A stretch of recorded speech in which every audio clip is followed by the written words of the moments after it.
Okay. So then, I'm back again with another video, and as you know,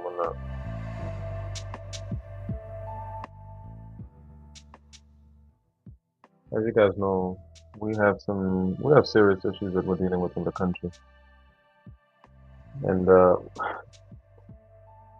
it's gonna take a lot, but we have to be our own solution for non South Africans, and we have to fight and sacrifice our lives to defend our land and the land of our ancestors now.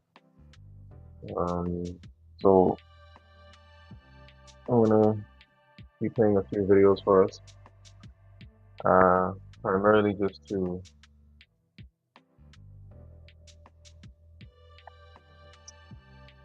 encourage us, respect a lot of you, because I know right now things are tough, and right now it looks like there's no way out for us. But we gotta be strong, guys, and we gotta fight through this.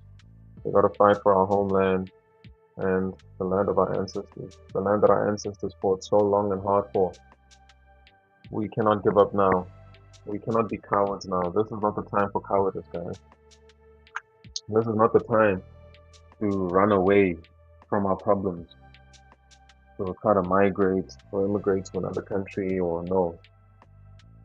We live and we die in our homeland, and we fight for our homeland no matter what. No matter how difficult it gets. Think about how tough it was during the apartheid era or previous generations. Think about how hard it was during the colonial era. Think about the 100 years of resistance by the Xhosa. Ke ntho tse nyane tsena, guys. Tlameha re lwane. And tlameha re tiise. Re tshwarane ka matsoho. Let's make sure we come out on the other side with our land, with our minerals. We have many colonizers in South Africa. It's not just the Europeans. Our so-called fellow African brothers and sisters are also here trying to take over the land of our ancestors, our homeland, and they're trying to leave us with nothing. And they're trying to make us servants in our own country, and we cannot allow it. We don't just want to be a part of the economic system in the country, we want to control it because it is our land and it's our resources and our minerals. And our brothers and sisters are not helping us in the primary goal of achieving this, of trying to obtain and regain our land and minerals. Therefore, they are enemies to us. So we have to do what we have to do, not only to survive, but to make sure that we reclaim our land. Of course, we do have our brothers and sisters around Africa that are helping us in our cause to get back our land. But many who are living in South Africa, they are treating us badly in our own homeland, and we're not allowed to defend ourselves because as soon as we do, they cry to the international media that we have xenophobia. So it's an assault and assassination on our characters in the same way and they're using propaganda in the same way that propaganda is being used by the white imperialists. So on both sides, our own brothers and sisters are attacking us, and we're also being attacked by the colonizers. Everybody wants a piece of South Africa, and we will not allow them to have it. We will not allow you to take our land and our minerals and our country. South Africa belongs to us, black South Africans, the original homeland owners, nobody else.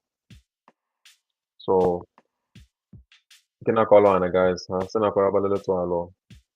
We have to be strong and see this thing through. And if it means we die in the process, so be it. But we cannot afford to be cowards. So I wanted to play a video for us just to show you guys Colonial Games. Here at Analyses, we like to analyze the strategies of our enemies so that we're all aware that this is what they like to do. I'm always telling you guys that the time for intellectual debate is over. We're not trying to go back and forth and have debates now. We must actually take action and take our land. And we will not stop.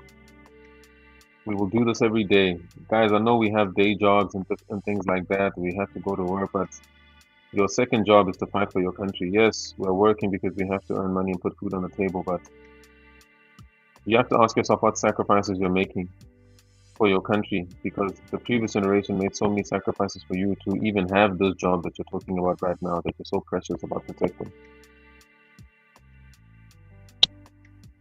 We cannot afford to let our country slip. We have many enemies, guys. We must be bold, we must be strong, and we must fight for our homeland. Homeland or death. So we're gonna watch some videos, and the reason I wanted to analyze this is for us to see. I want you guys to understand, to see and really understand that the game we're embroiled in, our enemies are not concerned with the truth. They're not concerned about the truth. It doesn't matter how many times we debunk these lies, fallacies, and myths with facts and data and just competence. At the end of the day, it doesn't matter. Because life is about whoever has the biggest megaphone. It's not about the truth. Although we're fighting with truth, what I'm trying to tell you is that having the truth is not enough. We need to make a lot of noise. We got to have a big megaphone everywhere where we go. We got to make a noise so that people hear us and respect us, and we bring dignity back to our tribes, our kingdoms, our cultures. I'm so shocked to see so many South Africans selling their culture, integrating their culture, mixing the. No, there's no mixing cultures here. Our cultures must remain as they are. We cannot let colonialism be the reason why we lose ourselves and we erase ourselves from history. We must protect our cultures, and we must define ourselves as a people going forward after we have reclaimed what was lost by our ancestors or what was stolen. Now it's not the time to be trying to integrate and to be multinational, multiracial. No. We stand together with our different cultures. We stand together. We fight to protect and preserve one another and come out strong on the other side with our culture and with our nation intact, with our cultures and our nation intact. Every single one of us, Zulu, Xhosa, Sesotho, Tswana, Sepedi, Tsonga, Tshivenda, Kaufel, we must fight to protect our stories, our history, because that's what culture is. Culture is history, guys. We can never give up on this. I want to show us a video just to show you guys how the enemy fights. The enemy is not concerned with truth. The enemy is concerned with propaganda, and the enemy is concerned with finding ways to spread as many lies as possible, to force us into a defensive mode where we have to constantly debunk and defend ourselves. But guys, we have to go on the offensive, and we have to state our agenda very clearly. Our agenda is not multinationalism or multiracialism or internationalization. Our agenda is we want our land and our minerals back. Simple and clear. So we're going to start here with this video of Shabela CD Madia when she destroys this media person in a way that our puppet president was unable to do. And a lot of people ask, why couldn't Ramaphosa do this? He can't do this because he's a puppet, guys. Ramaphosa is not there for the people. He's there to represent the interests of the neo-colonialists. So we're about to watch neo-colonialism at play. And look how CD shuts it down. Propaganda is part of the neo-colonialist agenda. She didn't entertain it. She shut it down. And watch what happens in the studio as soon as she shuts down these lies. They have to cut the interview short because they thought that we're going to grill her with lies and That's what. See, the enemy tries to overwhelm you with lies and misinformation coming from all angles. In the same way, like one of the narratives around South Africa that was xenophobic, which is a complete lie. We suffer from xenophobia. We suffer from racism. Africans come into our countries to cause all sorts of havoc, and when we do something about it to stand up for our nation and our country, we're called xenophobic. But everybody else is allowed to stand up for their country. So our so-called fellow African brothers and sisters are mobilizing in South Africa against us, to fight against us. They're taking us to courts. They're starting NGOs that are fighting against us.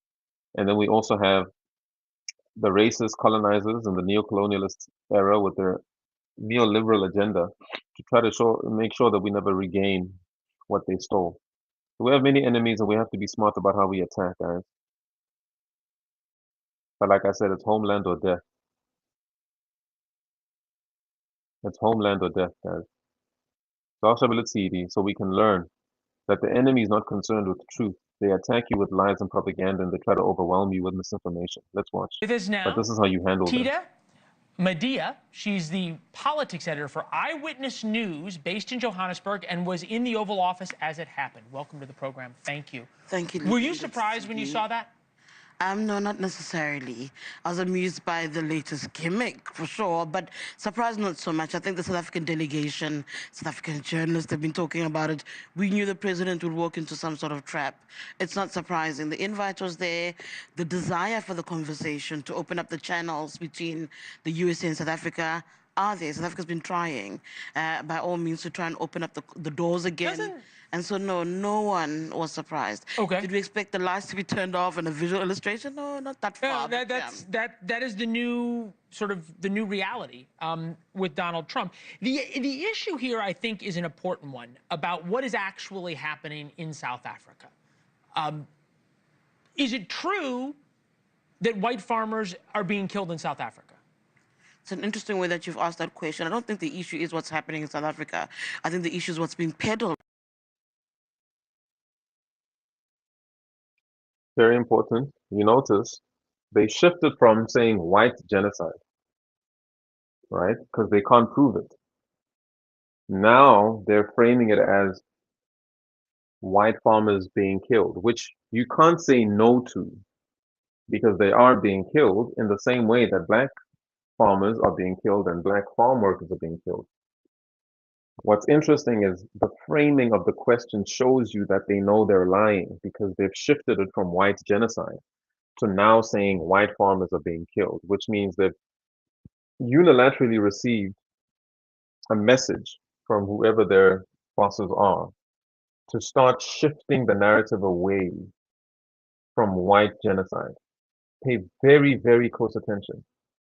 So when you hear CD, CD's, I mean, CD sharp as a razor. When she says interesting way to frame the question is because in her journalistic interpretation, she's aware that they've now shifted the narrative away from white genocide since it can't be proven. And since, I mean, so many media outlets have gone out to disprove this nonsense. So there is an agenda at play, clearly. It's obvious that there's an agenda. The question is why? Well, we know why. So let's watch. Peddled about what's happening in South Africa. If you No, I think watch the issue is today's what's engagement, happening. let me get to the point first. If you watch that entire engagement, the recognition, the painful recognition, the startling truth of crime in South Africa, violent crime, was actually uttered by everybody there from South Africa. Is it targeted towards a specific group? Is it an ethnic cleansing? That's the question, right? Based on what's been said about South Africa the world over, at least people aligned to Donald Trump and Elon Musk. That's not a fact. Okay, so we don't deny that there's a lot of violent crime in South Africa, right? Across the board. Seven times the murder rate. Across the board. Okay. So the issue is whether or not, I guess, whites are being targeted disproportionately. Is that what you're taking issue with? The world over.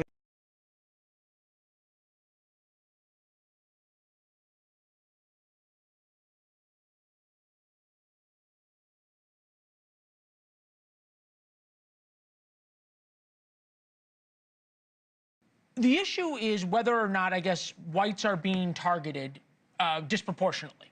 Is that what you're taking issue with? No, that would be the claim. The issue is that the claim is falsehood. White people are not being targeted, Leland. Nobody. So when crime is Julius, experienced by when everybody, Julius not just white Manella was people. chanting, "Kill, kill, you have to kill to be part of a revolution."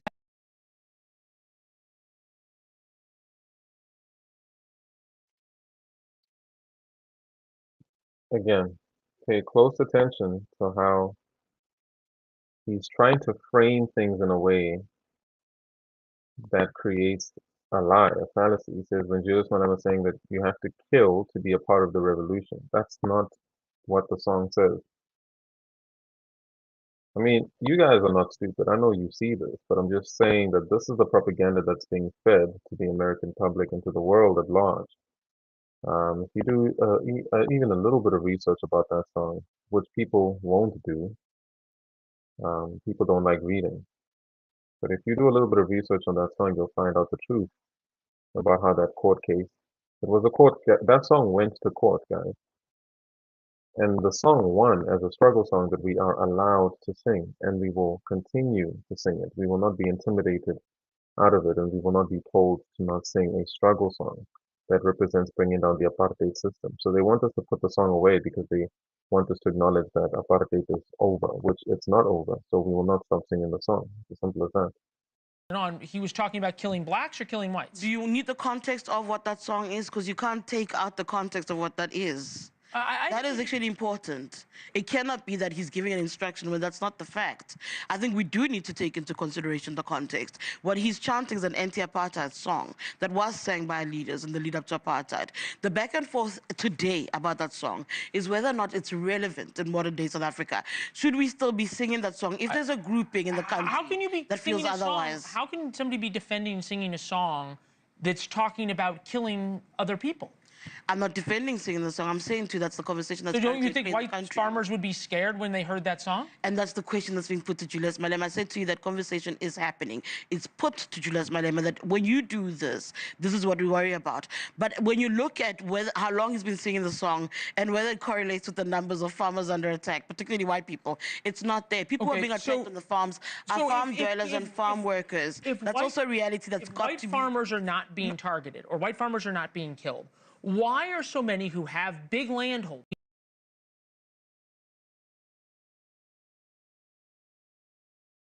Okay, let's break it down. She's crushing him. He knows it. He tries to change the subject. He tries to speak over her. Are you guys paying attention? This is what they do. When you start making sense and you start breaking down their arguments and the propaganda is not working and their framing is not working because you're catching on to exactly what they're doing, it's very easy to lie because you have so many techniques to try to distort the truth. But pay attention. I'm just upset. Titi was about to finish her point and she got interrupted by this guy, deliberately interrupting her, not letting her finish because he realized, oh shit, she knows what she's talking about, so I can't let her finish her sentences. Every time she's about to make her point, I have to interrupt. And this is a technique that I'm pretty sure they're taught this because they're very good at not letting you finish your point. They're very good at this. We saw Trump doing the same thing to Ramaphosa. He wouldn't let Ramaphosa finish. He wouldn't let Ramaphosa land. Again, it's all deliberate because what they're doing is they're just throwing propaganda out there, almost like a AK-47, just round after round of propaganda. Then you have to answer 20 different lies. You have to answer 20 different lies at one go, and you don't even know where to start. So they try to overwhelm you with propaganda. But CD here is incredible. Like I said, incredibly sharp. So she's able to cut this thing at the knees before it can even get anywhere. Willing to give up their entire lives to come to America. Where are they? Show them to me. We had them land Those at Dulles 49 Airport. people are not farmers. There are plenty of reports from South Africa that many of those are not farmers. Those are chances. Please, again, show me the evidence. Those are people taking an opportunity. America's giving them an opportunity. You're saying they're not farmers. I'm just trying to figure this out. You're saying that your president has not in any way targeted whites, even though Elon Musk, who was there, can't get a license for his business. He was where? In the Oval Office. He was in the Oval Office. He's never been to South Africa. When was the last time Elon Musk was in South Africa? But he can't get. When was the last time he was in South Africa? His father, Elon Musk's father. I'm not talking about when he was there. No, hold on. I want to also make you understand one thing. The accusation is that many whites cannot get licenses to do business, among them Elon Musk. That's not so true we're either? being forced to undermine our transformative laws. We must be okay with a South Africa where the majority that is denied of their own land, where the majority is deprived of access to economic transformations and means of production. We must be okay and not move the needle in any way to try and fix that. We must be okay with South Africa being labeled the most unequal country in the world and not trying to do anything to rectify that. Because that's what that argument says. No, but the fact of the matter, there are laws. The fact of the matter is they must be bent for an individual. No, they must. That is what the.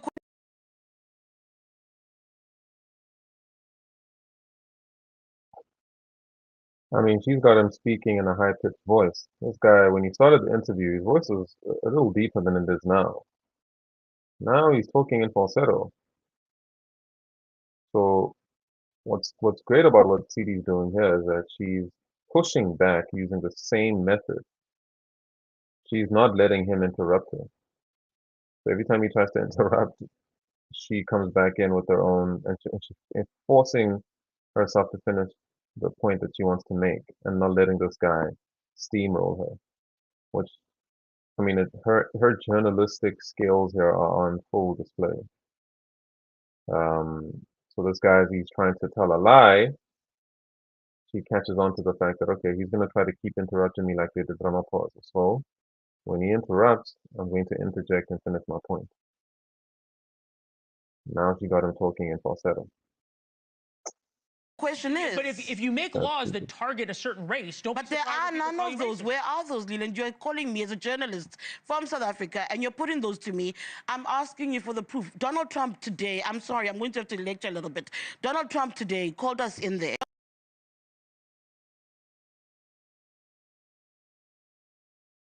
You have to pay close attention to how racists are framing redress and transformation. They say race-based laws. Then they say it's the same as apartheid.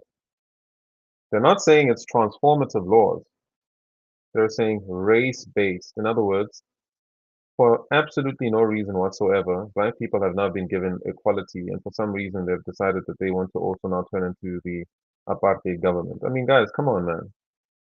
You guys don't see the game that's being played here? These are not race-based laws. These are transformative laws. And the DA, which is the NPA, is totally against what's going on here. In there, saying it's got proof of a genocide. South Africa's gone to the ICJ saying that they believe Israel is committing a genocide is a whole other thing. They're the same ones who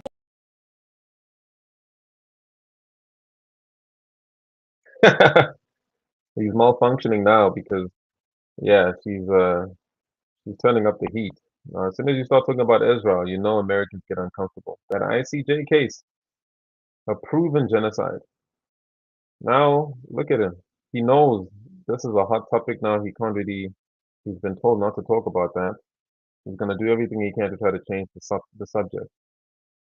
He's going to try to talk over her. Imagine you brought somebody in for an interview, but you won't let her speak. But they put evidence on the table. They put evidence on the table. South Africa supports a chant is not proof of genocide. Yes, it is. A private monument with fake crosses and not actual grave sites is not proof of a genocide.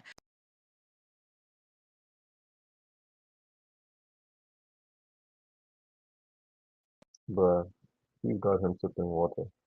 Genocide. Yes, it is. A private monument with fake crosses and not.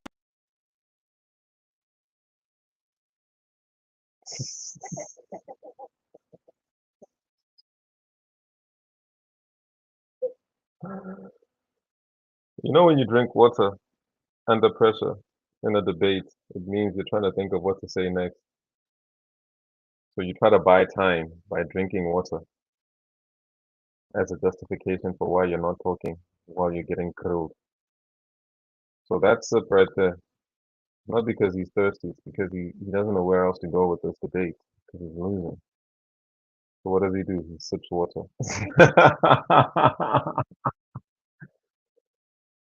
Yo, TD castrated this man on television, on live It's not proof international of a television. genocide.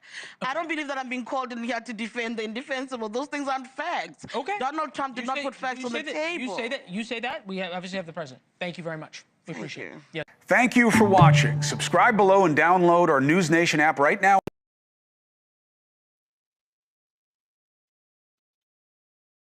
See, that is the revolutionary spirit that exists among South Africans. You don't find it in our president. Though. Isn't that curious? Isn't that strange? The president is supposed to represent the people, doesn't have a revolutionary spirit. Instead, he bows down to his colonial masters in front of the whole world. Guys, we all saw it happen.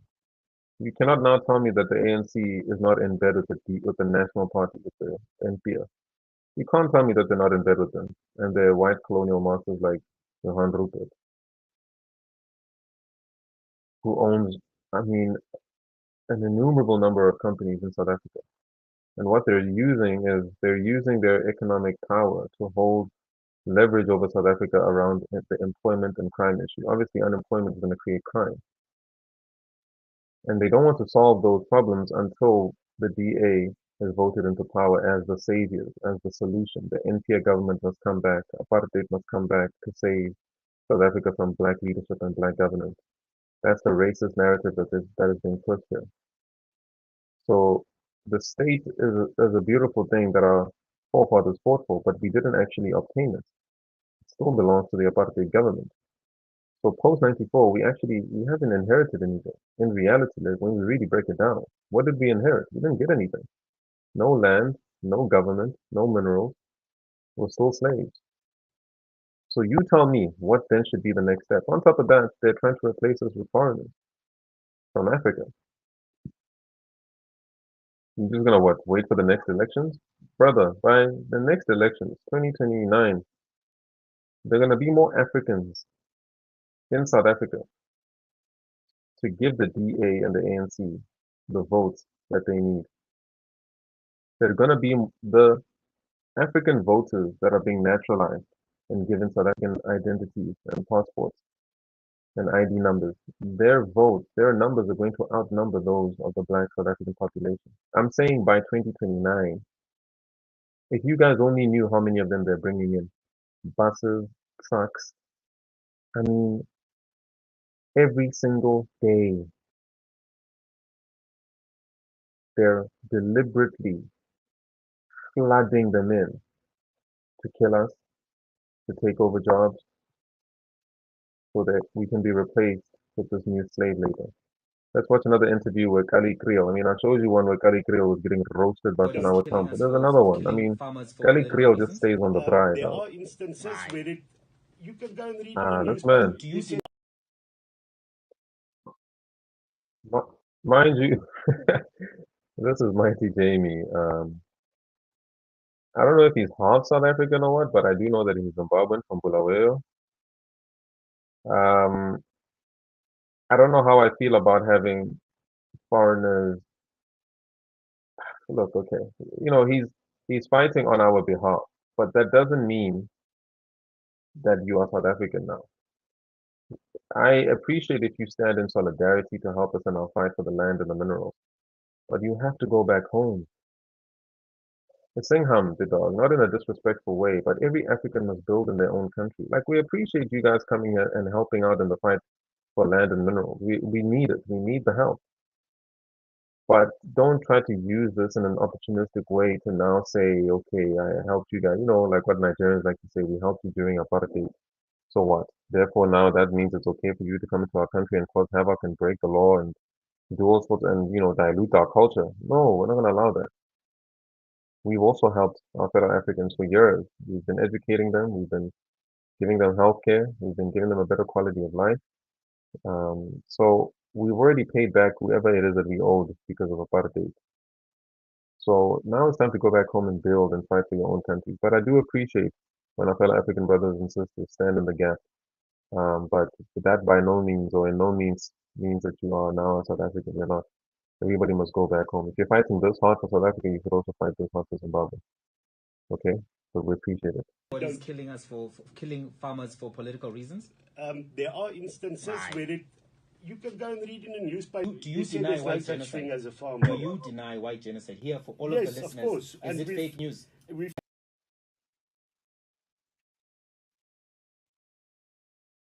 This is Gary Creel denying the white genocide. He said, yes, of course I deny the white genocide. There's no genocide.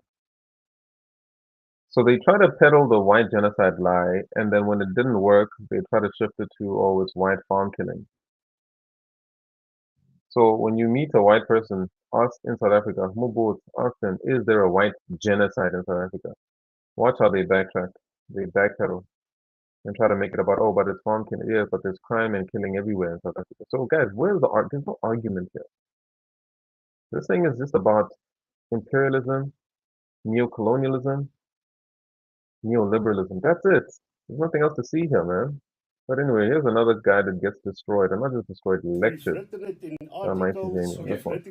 AfriForum makes this the domestic invasions which happen on farm. They make it an ideological and political thing. And what this signals to their community, it's as if there is an agenda to kill white people by criminals on the basis of land dispossession issues. So this is part of their Project Fear. Now, they distance themselves from white genocide, which we all know is a fake news narrative that unfortunately ended up on Fox News and convincing even Donald Trump and also the Australian Home Affairs Minister Peter Dutton, who all bought into this narrative that was spread by AfriForum affiliates such as Solidarity and the Sudlanders. But even the narrative around farm murders, which they've watered it down. So instead of giving you the full undiluted oros, what they did is that they diluted it and they said, listen, okay, you didn't buy white genocide. Here's farm murders. It's the same thing. It has the same impact on their community. And that impact is to create a culture of fear. Now, don't get me wrong. Mm-hmm. There it is. You're seeing it play and unfold before your eyes. Murder Lies, is the lies, word. lies.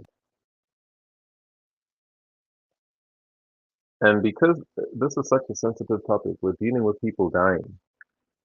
To try to use the real deaths of people to try to push a political agenda, a racist agenda, shows that they don't actually care about the lives that have been lost, because they're using them for an agenda, an imperialist agenda. I mean, these people are downright, they're evil, guys. That's what we're dealing with here. I keep trying to tell you guys that we're dealing with a very serious situation, and we must respond accordingly with no fear. Thing that can possibly happen to anybody. It's happened to a lot of South Africans. We live in fear in this country every day, but there is no direct attempt to kill white people by black people on the basis that they are white. That doesn't exist in this country, and that's the bottom line. Okay. There's been no proactive action by AfriForum to provide social redress to black communities. So what do I mean by this? In white farming communities where they have 186,000 members, why are they not pushing for farming sharing schemes, recognizing that these farms were acquired violently through a process of colonialism and also apartheid? Why are they not providing education scholarships to black people? If they do indeed believe in social justice and interest of justice, they would be doing these things. They don't do these things, and that for me is the proof of the pudding. Moving forward into farm murders, I never said you guys use the rhetoric of white genocide, but the narrative of farm murders is right adjacent to the narrative of white genocide. They are like cousins, and what they do, these narratives, is they create a category of crime that does not exist. They create a category of crime called farm murder, which is not a real thing. And also, they create it on the basis of a narrative that they're trying to push, a narrative that seeks to say that black people are trying to kill white people and remove them from farming land violently, as if there's an ideological and political agenda behind the crime that happens on farms. Sure, most of the farms are owned by white people, so if there are house invasions, they will affect white people more than they affect black people, because black people don't own a lot of farms. Sure, farms are secluded, but I am to this date not to hear a strong and robust approach from AfriForum in instances of black people who are killed on farms by white farmers. You know, there was the instance of the gentleman who was put in a coffin by white farmers. There's the instance of people who were shot and killed, and then the farmer said that he thought that it was a monkey, right? I never heard AfriForum speak up against that. So the idea that this existence of white farmer-directed killings is one that is designed as part of Project Fear. What is Project Fear? It's a deliberate and repetitive attempt to keep telling white people that you are under attack, that the blacks are coming to get you, they're coming to kill you, not necessarily as part of the crime wave that happens in South Africa. Quickly, how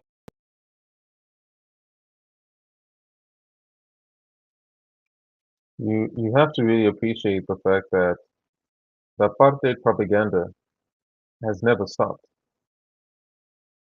And we've been seeing Afrikaans people, European settlers, being lied to time and time again. Swat Gafar, that's the agenda. Black danger. We've been watching Afrikaans and European settlers literally get lied to by their own ruling elites about black people. And many of them are brainwashed. Many of them are programmed to believe this nonsense, even in the face of evidence. When you show them statistics, they say, oh no, these are black statistics from generated by black people. They're not good enough for us to take seriously. But then when you expose their lies, they try to make, and for example, the fake newspaper clippings from Donald Trump, they say, oh no, no, no, this is different. There was just a mistake. So when you are exposed outrightly for producing fake evidence,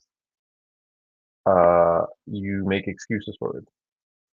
But then you same people want to tell us that our statistics coming from the South African police force or whatever are not legitimate and shouldn't be taken seriously. I mean, guys, this is racist. And I'm getting to the point where I'm starting to really think that racism needs to now be classified as a mental health disorder. You balance that with what Kali is saying, that after the announcement that they'll be assisting the Mayua family with the investigation, that they received close to 100 cases from the black community. So, we can look at these things separately. I told you that all of this is blackwashing. So, of course, desperate people will go to anybody who's willing to help them, right? If I'm desperate, I'll take money from anybody. That doesn't mean...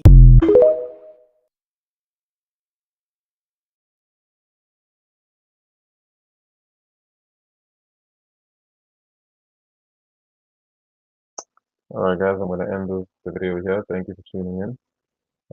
Colonial Games, this is a series I'm going to be going forward with, specifically just revealing the strategies that are used by racists in South Africa and also strategies that are used by our so-called South African brothers and sisters who are trying to literally put an end to us in our own country. Until next time, ciao, ciao.